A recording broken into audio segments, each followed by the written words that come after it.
I hadn't really decided that being a partner in the firm was actually alluring for me. It was just like the next step in terms of this career ladder. That was part of the wake-up call for me was, right, I'm going in for this thing, but I don't really know why I want to do this. Welcome to Career Relaunch, the podcast focused on helping you create a more fulfilling career. My name is Joseph Liu, and I'm here to help you gain the clarity, confidence, and courage to overcome the challenges of making changes to your career so you can do more meaningful work and enjoy your professional life. In each episode, I feature people who have stepped off the beaten path to reinvent their careers and successfully make a major career change. We talk through their unique personal stories, the challenges they overcame, and the lessons they learned along the way to help you take your own brave steps to improve your career and life. Today, my guest is going to explain what she learned by taking a year-long sabbatical before eventually becoming CEO of a well-known company in the UK. We'll discuss what you can gain by stepping away from your work and how you can be more intentional in your career. Afterwards, during today's Mental Fuel, I'll talk about one framework that can help you identify work you find more meaningful. Today, I'm speaking with Sacha Romanovitch, the CEO of Grant Thornton UK, one of the world's largest professional services network of independent accounting and consulting member firms that serves over 20,000 clients. As CEO, Sacha leads the development and implementation of their purpose-led strategy to create and shape a vibrant economy in the UK. Now, Sacha and I met last year at the Future of Work conference in London, and I really wanted to feature her as the first CEO on Career Relaunch because she didn't follow a typical path to become CEO. She actually decided to take a one-year hiatus from work to clarify what was important to her and where she wanted to take her career. So we're going to dig into that today. You can get all the show notes from today's episode at careerrelaunch.net/37. Sacha spoke with me from London, England. Well, hello, Sacha, and thanks for joining me here on Career Relaunch. Lovely to connect with you, Joseph. All right, so I'm looking forward to talking through your career at Grant Thornton and what you learned from your sabbatical from work and also some of the initiatives you have going on right now to create a more inclusive and vibrant workforce in the UK. So lots to cover, but I was wondering, Sacha, if you could just kick us off by telling us about, first of all, what's keeping you busy right now in your career and your life? A lot of work that I'm doing is about helping our business and other businesses to think about how the choices that we make through who we work with, through who we employ, through how we act as businesses, and through what we choose to influence, that through all of that we can make a really positive impact in shaping that future. We can't sit and just wait for governments on their own to try and solve some of the really big challenges facing the world. So my mission is to really make it a new normal, that businesses become much more purpose-led and really go back to, obviously people in business, they want to make money, but if you're not solving problems that actually are valuable and important for the world and solving those problems in a sustainable way, then actually you don't have a successful business either. And I think that word that you've used, purpose, is a really important one that comes up a lot, especially for listeners on this podcast, because sometimes when people aren't feeling super jazzed about their work, it's because they don't find it really meaningful or purposeful. So I definitely want to come back and talk about the role you see business playing in that arena. I was wondering, first of all, though, if you could just give us a glimpse into your role there as CEO of Grant Thornton in the UK, and then we'll go back and kind of touch on some of these other topics. So as CEO of Grant Thornton in the UK, we have nearly 5,000 people working with us over 27 different locations.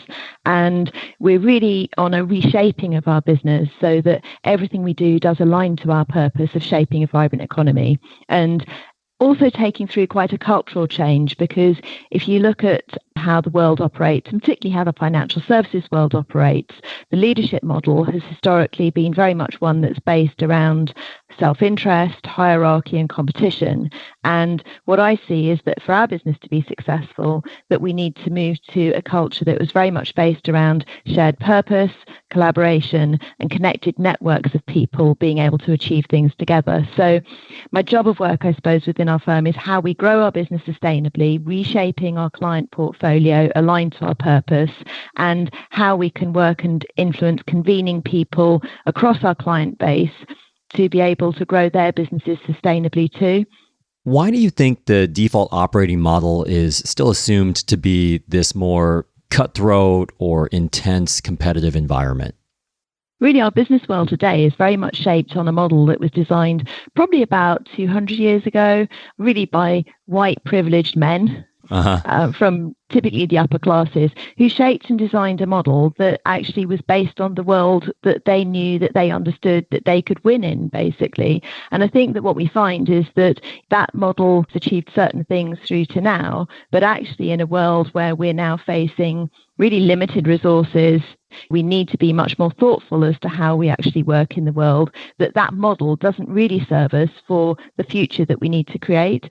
And I think you can probably trace a lot of it back to the British Empire and just how that operated all those years back. I can tell by listening to you that you've got a very purposeful professional life, and yet I know you haven't always been CEO there at Grant Thornton UK, Sacha. And I know under your Twitter profile, your bio, I thought this was interesting. It reads, "I spend my life trying to create the space for us to think." And I know that you yourself took a hiatus from work, which I was kind of surprised to hear. You kind of think about CEOs and you kind of figure they're on that fast track to climb the organizational ladder. And I was just wondering if you could take us back to the moment right before you decided to take your sabbatical. What was going on for you professionally and, more importantly, personally in your life? So I went to Oxford to study chemistry. In my second term, I met the man who became my first husband. I'd done all the standard thing. I did my exams at school. I managed to get into Oxford University. I managed to then get a job in the accountancy profession. So I was on this kind of corporate conveyor belt. And in my personal life, I was probably on, without realizing it, a bit of a conveyor belt as well, that I'd fallen in love, I got married, and we'd bought a flat. We'd done all these sort of standard things and then worked tremendously hard through all of that. And then it was sort of getting to this point in life as to the what next. And my husband and I split up, which was a real wake-up call for me, I suppose, that was the life I'd been living one that I'd really been choosing to live, or had life just been happening to me? And that then sort of triggered really a sort of a reassessment of everything in my life, because if that relationship wasn't true, then what else in my life wasn't true? And it really provoked me, I suppose, to re-examine all sorts of aspects in my life. In my professional life at the time, I'd been doing well at work. I'd been doing well in my exams, doing well in my work with clients, and I really loved working with clients. But I was also finding that, my default was just to keep working harder and harder, and that wasn't a really healthy situation. I then got to a point of where it was really looking at my progression through to partner in the firm. There was this sort of thing of, well, do I want to be a partner in a professional services firm? When I'd gone into accountancy, originally it had been because I wanted to learn how to run a fashion business, because that's what I thought I was going to do. I thought I was going to be a fashion designer. So it was a real point for me of, is this actually what I want to do with my life? And I was very fortunate because my counselling partner at work, we sat down and had this conversation. He just looked at me and said, "What do you really want to do?" And I said, "What I really would like is just some space out to decide if this is what I want to do with my life or not." And that afternoon, he arranged a year's sabbatical for me so that I could have a year out and still have the guarantee of a job when I came back. Now, before we get to your sabbatical, you mentioned that you were thinking about whether or not you wanted to become a partner. And I hear this a lot, like people want to make partner in their law firm, or they want to make partner in the consulting firm, or whatever the company is that they work for. Can you just share what was alluring about becoming partner for you, and what ultimately made you start to question that? Yeah, I think that was partly the point, that I hadn't really decided that being a partner in the firm was actually alluring for me. It was just like the next step in terms of this career ladder that you were expected to do. And I think that was part of the wake-up call for me was, right, I'm going in for this thing, but I don't really know why I want to do this. And interestingly, I think that, having supported a lot of partners coming through since my return and since being in my new role, I think it's actually a rite of passage everybody has to go through, which is until they get to a point where they know really, why do I want to do this? You probably either won't get there or won't be successful and fulfilled when you do get there. And when you thought about going on this sabbatical, it sounds like Grant Thornton was great about giving you the space to do this. Did you have any concerns about taking a sabbatical? And if so, what were those? The typical concerns are, am I throwing away my career and stuff like that? And I don't know if I was naive or if I was just at the point where I knew I needed to step away and do something different. But, I didn't have those, oh gosh, will I be able to come back? And that was probably partly the environment that my employer created for me, which was very much of there will be a job for you when you come back. And they were really supportive of that. So that was really helpful. And at the same time, I also sold my flat or apartment, if anyone's listening in America, and got rid of a lot of my material possessions. And so again, it was sort of quite a cathartic shedding of stuff that was trapping me into a life that I wasn't sure that I'd actually chosen. So tell us about your sabbatical. What did you do? How did you spend your time? I actually went out with my now husband, who wasn't at the time. He had the idea he wanted to travel, and I thought that would be a brilliant way for me to get out and about. We basically got the one-way ticket to India, to Delhi, where one of my oldest friends had taken me to Delhi and stayed with her family just very shortly after my marriage broke up. And that was a real opening up my eyes to this wonderful country and this wonderful world. When we landed in Delhi, it was wonderful because you were just every day just being able to choose, well, what do I want to do today? What's interesting? What's important? That for me was a really important part of this learning. What did I really want to do? If I could do anything every day, what did I really want to do?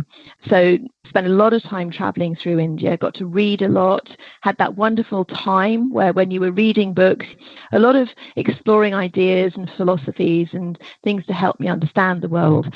And through that journey, I met some really interesting people on the way, which took me into an interest in meditation and then into yoga. And I went off and did a 10-day meditation program, silent Vipassana program in Thailand. When I was there, I found out about a yoga retreat in South India. We really had the luxury of being able to follow threads and ideas and spend time digesting them.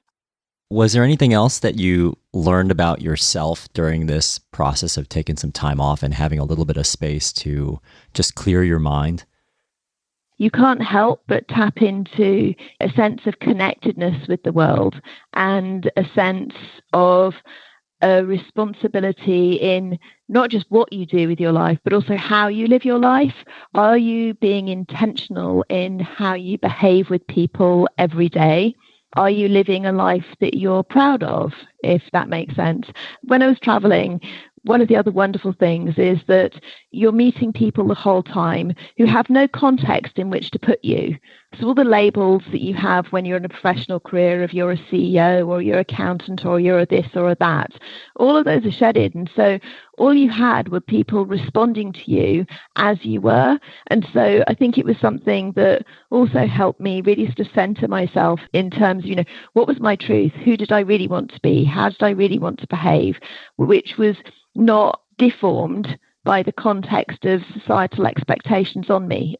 Yeah, definitely. I think so often we use our titles as labels and other people do that also. That question, what do you do? And then people immediately start sizing you up and judging you, and we do the same. And so, yeah, that's really interesting to not have any of that pretense there.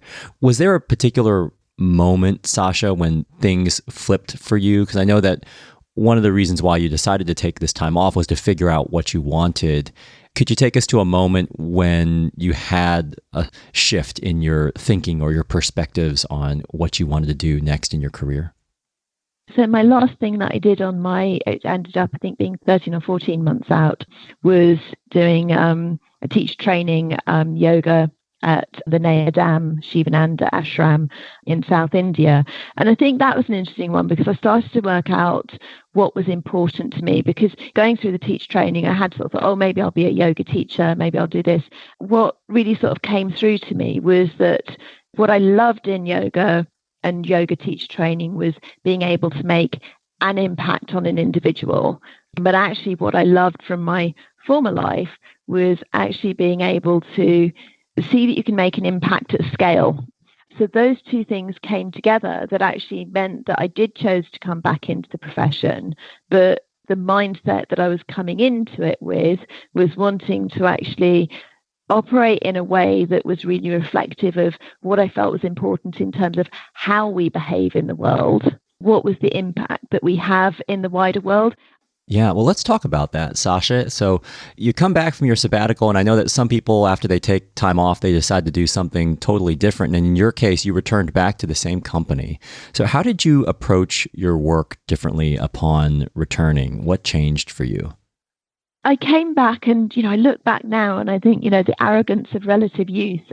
There was a new guy, a wonderful guy called Malcolm Ward, who was the new leader of the practice area that I'd come from.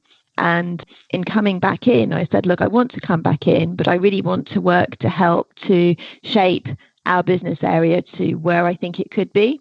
And it was fantastic because, I came in and I sort of came in with this sort of PowerPoint deck of all these things that I thought we should change. He was like, okay, I'm going to give you the opportunity to work with me to support the development and transformation of the practice. So I got to do client work as well, but also starting to work on the business as well as in the business. I definitely sort of came in with a very clear idea of, right, if I'm going to come back into the business, I'm not just going to come back in and do what I was doing before I left. It needs to be different so that I feel I'm making an impact on the things that I feel matter. I also know that we started this conversation talking about your family. And I was wondering if you also had any sort of shift in perspective related to your life outside of work. I've been very blessed to have my sons, and probably the key thing is that it does leave you with a real sense of what are the things that you want to build into your children, what's important. One of the things that are really important in the young men that we're bringing up is actually that they are kind to people, that they listen to people, that they have empathy, that they're thinking about what they can give to the world, not what they can take from the world. And so I suppose it sort of just comes into being very clear about the values that you want to inculcate in your children and the values that you want in your family. And that manifests itself in lots of different small ways, I suppose. So, for example, on birthdays, we always do some microfinance lending. And as a family, we choose which entrepreneurs we want to invest in. And that's one of the things that we do for each person's birthday. Sometimes it slips and we're like, oh, we've slipped 3 birthdays, and then we do a catch up. But just things like that just keep us all focused on what are things that we can do that actually can improve things in the wider world rather than just thinking about us the whole time. Yeah, that's a fantastic idea. I hadn't thought of that before, but what a wonderful way to celebrate a birthday. It's really cool. And it's also fun, just having chats with the kids about who they're choosing and why. That's a great idea. I might steal that one for the future here. I guess the last thing that I was hoping to talk about, Sacha, before we wrap up with some of the initiatives that you've got going on, was just some of your insights as a CEO. It's not every day that we've got a CEO on this podcast. And I was just wondering, as a leader of a large company, and specifically someone who's focused on what drives meaning in the workplace, what are some of the things that you've found really make people feel engaged with their work? People being able to find that personal connection for themselves of what is important in the world to them. And some of those things that are really important to them will be very personal things that maybe don't come into the workplace. But other things in terms of what they actually care about absolutely can link into the workplace. So giving people the space to actually find out what is important to them. My marriage failing was a real kick up the butt to me as to life is just happening to you, and you have a responsibility to choose what you do in life, not just let it happen to you. And I do think that it's very easy, particularly in the modern world, to get carried on this sort of conveyor belt where you're just doing stuff. Being able to get that connection between what's important to me and what's the purpose of the business in which I'm operating, and how then can I get the overlap between what really matters to me and what I do day to day. If you can get to that place, then you really hit nirvana. I read the other day that I think in Japan they call it Ikigai. Oh, yeah. I just read about that too. Yeah. Yeah. I'd never heard that term for it before, but, helping people to look at that overlap between what am I really passionate about in this world? What does this business need? What am I good at? And what can I earn money from? If you can get something that's happening at the intersection of those 4 things, then you've really found your place. Speaking of Ikigai, yeah, I had also just read about that literally a few days ago in a magazine. And I know that one of the things that it talks about, or that philosophy is all about, is allowing yourself to slow down and to get that space that you're talking about, which is important to gaining perspective. Do you have any advice for people who are trying to find more meaning in their work, like a step that they could take to create that space to allow them to figure out what they really want? One of the things that we do a lot in the business is introducing meditation and just creating even short periods where you can just stop and pause so that you can actually just start to notice and be aware of how you're feeling in a moment, what you're thinking, because I do think that so much of creating space starts with noticing properly in the moment, whether you're acting as if you have space or acting as if you're just busy, busy, busy. One of the things we do is a really simple, just mindful minute that anyone can do, which starts just build in that discipline and that awareness of what is happening for me right now and how is that influencing how I'm feeling and how I'm behaving, and is that who I choose to be? Just that basic discipline around creating mental space, I think, can be very simple that anyone can build into their lives. I think the other thing is the making an appointment with yourself. Quite a lot of my partners now do this, where they'll either do it on their own or they'll do it with a colleague, where they'll maybe just book an hour out, which is catch up. But actually, that's just space that they're keeping either to do some thinking together or to have some space on their own together. And then the final one, which is one that I have found really helpful, is I quickly learned that particularly in the CEO role, there will never be enough hours in the day to do everything that people expect of me. And however hard I try, I will never be successful if I set completing everything. And so a great piece of advice I had from a coach was choose what you're going to fail at. That lets you say, what is really important in terms of what I'm doing, and to be able to let go of some things, because otherwise you become used up in the process. Now, before we wrap up, also, I was just thinking about these twists and turns in your career and those moments when you started to reassess the paths that you were on. Was there something that you learned along the way that you wished you had learned or known about before? Spend time early on deciding what really matters to you. Probably if I had spent more time on that in my early 20s, I'd have made different choices earlier on in my life, I think. It's a hard one, isn't it? I just don't know whether there are some things that hindsight is a wonderful thing, but actually you just have to live your life and just be paying attention to what life's telling you as you go along. Well, Sacha, I'd like to wrap up by talking a little bit about what you're doing now as a business to create a more vibrant and purposeful workforce in the UK. Can you just tell me a little bit about your blueprint for the UK and the focus on profit with purpose to create a more vibrant economy here? Over the last year, we brought together over 1,200 people face-to-face in one-day city inquiries around the country. And then out of that, we've got two things. The Blueprint for Business, which was a real manifesto for the government saying, look, here are the things that we think would make a massive difference to sustainable growth of the economy and profits with purpose, and really getting businesses focusing on wider stakeholder interests, not just shareholder interests, was really important. Then later this month in October, we'll be bringing out our call to action, which is really summarizing all of the ideas that came out and the themes around, and what is it that businesses can do to step forward? Because I fundamentally believe that if we want to shape an economy that we'll be proud to pass on to our children, that everybody needs to step forward, not just people stepping back, throwing mud at the politicians, et cetera, et cetera. Politicians have got a phenomenally tough job to do. Imagine if instead of everyone throwing stones at them, we all stepped forward and said, right, let's collectively make sure that we're taking the responsibility to really make the changes that we think will create the future that we want. My fundamental belief is that business can play a massive part in that, and that's incredibly stimulating for your people too. Yeah, that's incredibly empowering, and I'm really looking forward to seeing how these initiatives evolve over time. So I think it's wonderful that you're taking such a lead role in these important efforts to create a more purposeful workforce here in the UK. You mentioned children there, and I got to sneak one last question in here. Sacha, in your bio, you also mentioned you got 2 sons and you rely on them and your husband to bring perspective to your life. How do they help you maintain perspective in your own life?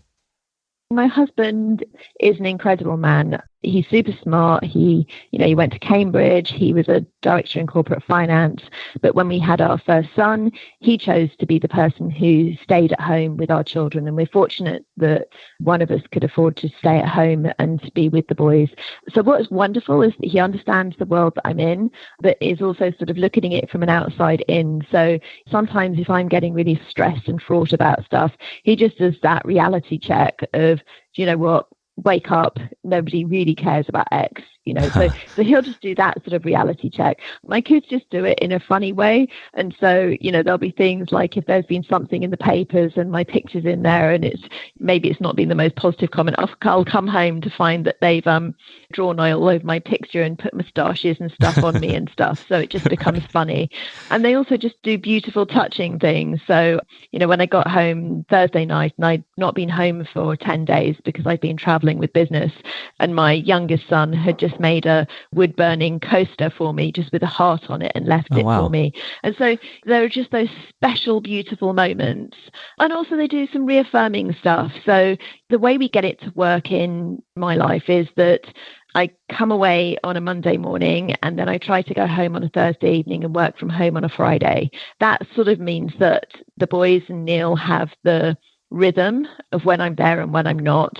And so I have the same for work as well. I'm lucky in that I have that sort of balance and perspective just from being able to live in those two separate worlds. Equally, I know that how I've made it work and how we've made it work for our family sometimes aren't options for people or aren't how people choose to do it. What I do think is helpful is to say, look, there are many possibilities. And if you look at what's important to you in your life, you can usually find a path that navigates through. And looking to how different people have done it differently may give you some ideas. And that's all you can hope for, really. Yeah, I guess you've got to make sure you find your own way that also works really well for you and uniquely you. So if people want to learn more about you or any of these initiatives to create a more vibrant workforce in the UK, like the Blueprint for Business, or the new governmental initiative called the New Inclusive Economy Partnership that I know you've just recently been selected to co-chair, where can they go to find out more?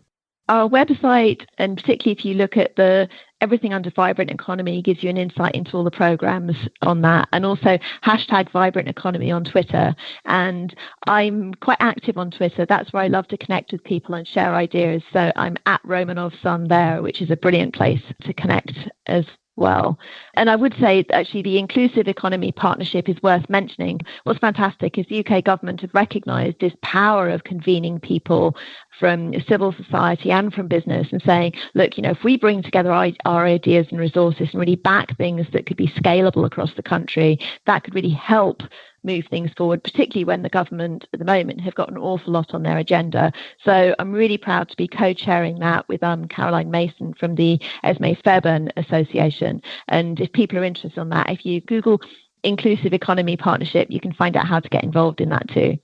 I know that you guys just recently had one of your first meetings, and I'm looking forward to seeing how all that evolves. I think it's a great contribution you're making to the society here. So thank you so much, Sacha, for telling us more about your career and what drives purpose in your work and your life, the importance of creating space, and also how you maintain a healthy perspective in your own life. So best of luck with your efforts to create more vibrancy, purpose, and inclusion for professionals out there. Brilliant. Thank you. So I hope you enjoyed hearing about Sacha's role as CEO, what she learned about her career sabbatical, and how to be more intentional in your career and life.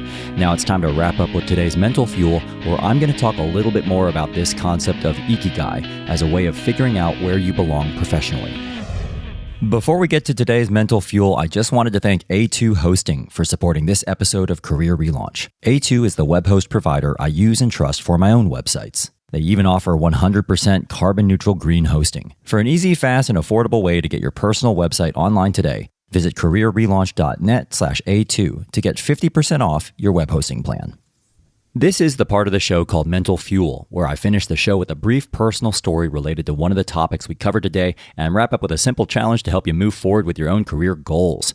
So for today's Mental Fuel, I want to pick up on one of the concepts Sacha referred to called Ikigai, because it relates so directly to one of the topics I try to tackle on this show about understanding where you can thrive in your career. The week before I recorded this interview with Sacha, I had coincidentally just been reading about a book by Ken Mogi called The Little Book of Ikigai, the secret Japanese way to live a happy and long life. I've always been fascinated with Japan and Japanese culture, and although I'll admit I never got around to reading the whole book, I did start to dig into this concept of Ikigai a bit more. So I just wanted to share the Ikigai framework with you in case it helps you gain some clarity about where you should be devoting your energies in your career. So, in a nutshell, there are a lot of different ways you can apply Ikigai, but in the context of careers, Ikigai is about understanding your reason for living and can be seen as the convergence of 4 elements: what you love, what the world needs, what you're good at, and what you can get paid for. So you can see an example of how this can work. I'll just go ahead and run through how this looks when I myself do this exercise of answering these questions. So what do I love? I love helping people clarify where they want to take their careers. I actually find this really energizing and meaningful, and I also like being able to control my schedule so that I can make time for the important people in my professional and personal life. So what does the world need? I think people need to feel like they have permission to do work that really matters to them. So you can fill your days doing work you find meaningful, and so you can feel okay stepping off the beaten path if that means you can do this work. What am I good at? So I guess the first things that come to mind for me would be that I'd like to think I'm a good public speaker. I'm a good listener. I'm good at empowering people, and I'm good at creating structure to help people work through their ideas. I also think of myself as being very committed and trustworthy. Finally, what can I get paid for? Well, I can get paid to host workshops and give talks, to do one-on-one coaching, to do some brand consulting for my clients who are small business owners, and to also deliver online classes.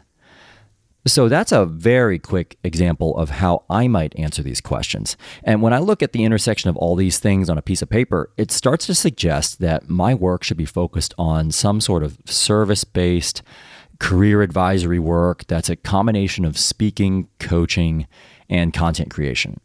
Now, I did that kind of quickly, and obviously this is more than just a 2-minute exercise. This is something I spent years trying to figure out, and honestly, something I'm still figuring out right now. I know from personal experience that there are a ton of career assessment tools and job surveys out there, some of which we've talked about in other episodes, but all these tools can be kind of overwhelming. So if you're trying to understand where your place is in the professional world, I just wanted to share this concept of Ikigai with you. I like how the intersection of passion, mission, vocation, and profession can be one more way to shed light on what your career could look like. I hadn't heard of this framework until a few months ago, but I found the idea to be a simple way of trying to understand where you may be able to excel and thrive. It's just one more tool for you to try. This takes me to a quote from Charisma Carpenter. I think essentially the meaning of life is probably the journey, and not really any one thing or an outcome or result. I think it's kind of the process. And I think that if you can find happiness in the process, then maybe that's it. So my challenge to you is to block off an hour to just try this exercise of considering the intersection of what you love, what the world needs, what you're good at, and what you can get paid for, as a way of cluing you in to where you could be spending your energies professionally. Then to decide on one small step you could take this week to try and explore that path. Before we go today, I just wanted to share some exciting news. As some of you may know, in addition to hosting this podcast, I've got a career blog over at josephplew.com where I write about career change topics. And one of my goals for 2018 was to try to reach more people with my writing. So I'm excited to announce that I've just become a contributing writer for Forbes, something I've always wanted to do. So moving forward, I'm going to be posting a lot of my articles on career change, personal branding, and self-employment directly at Forbes.com on their leadership column. My first article that came out last month was about how it felt to leave my corporate job behind to start my own business. And the one I wrote last week is about the 3 most clarifying questions I've gotten from my friends and family that really helped reground me in my career over the past few years. I'll be including links to all my Forbes articles and my other blog posts in my Career Relaunch newsletter, which I send out every time a new episode gets released. If you're interested in reading more of my thoughts on career change, getting access to useful career change resources, or being the first to know when a new episode of Career Relaunch comes out, you can register to receive my free newsletter at careerrelaunch.net/newsletter, which also gives you access to my free career change roadmap. Again, that's careerrelaunch.net/newsletter. And if you want to get a summary of the ideas and notes from today's show or learn more about our guest Sacha, go to careerrelaunch.net/37. Thanks so much for being part of the Career Relaunch listener community, and a special thanks again to Sacha Romanovitch for sharing her story with us today. This episode was mixed by Richard Pennington. Electrocardiogram wrote and performed our original theme song. I'm Joseph Liu, and I'll see you next time.